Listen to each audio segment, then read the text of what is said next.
I'm Colsen Mangeris. I'm a RevOps consultant here at RevBlack. We're going to talk a little bit today about a handoff that most companies typically don't think about when they're thinking about their RevOps systems and processes. That handoff is the sales to marketing handoff. With the sales to marketing handoff, there's a couple of things that we need to think of and how this is going to impact a team, how that's going to actually help the revenue generation of a company. When a marketing team sends a lead to sales, they're essentially saying that this lead is qualified enough under our criteria, whatever criteria that might be. So they're passing that off to sales, and then once sales has accepted that lead, sales is essentially saying, yes, we would agree that this is a qualified lead, and then they will start pursuing that lead or start selling to that lead. Marketing and sales have different strategies in the ways that they go about things, and they have different specialties, but those specialties and those strategies overlap. When it comes to all of the leads, when it comes to all of the people that marketing is sending to sales that the company is putting money into, what happens when those leads hit a dead end, when that lead is maybe not qualified right now to purchase? Maybe the sales team has determined that it's not worth their time or their effort to pursue that lead. What is the overall strategy of the teams to be able to not just let that money go down the drain so that we can still pursue those people and to be able to get something out of them? When a sales rep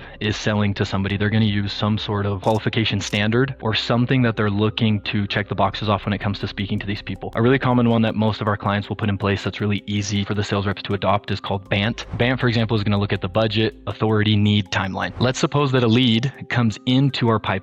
There needs to come a point at which there's a decision to be made if sales feels like this person could potentially be a good fit in the future. We need to think sales, they are good at selling. Marketing is good at marketing. And so if a lead hits a point in the sales process in which they have stopped progressing, in that scenario, we need to have the expectations and the delegation so that both teams are on the same page, that that lead is now going to go back to marketing if it meets certain requirements, so that marketing can do what they do best, which is going to be sending wonderfully written emails that are going to keep the person interested. Our sales reps should not be wasting time on trying to re-engage with people that do not meet our criterion. The strategy of it is so that every single person at some point in the sales process in the pipeline will either be deemed as, it depends on the terminology that you choose to use. The terminology is important so that the team understands what's happening to that lead. We do need to say, hey, there is a difference between the people that are unqualified and the people that are just not ready right now. And the people who are not ready right now, there are different levels to those people. For example, a lead who has taken a demo with our team, is price aware, is product aware, has multiple people from their business on board that are aware of our solution, of our product, is going to be way more valuable to us than somebody who has only taken an initial discovery call and then potentially ghosted our team or whatever happened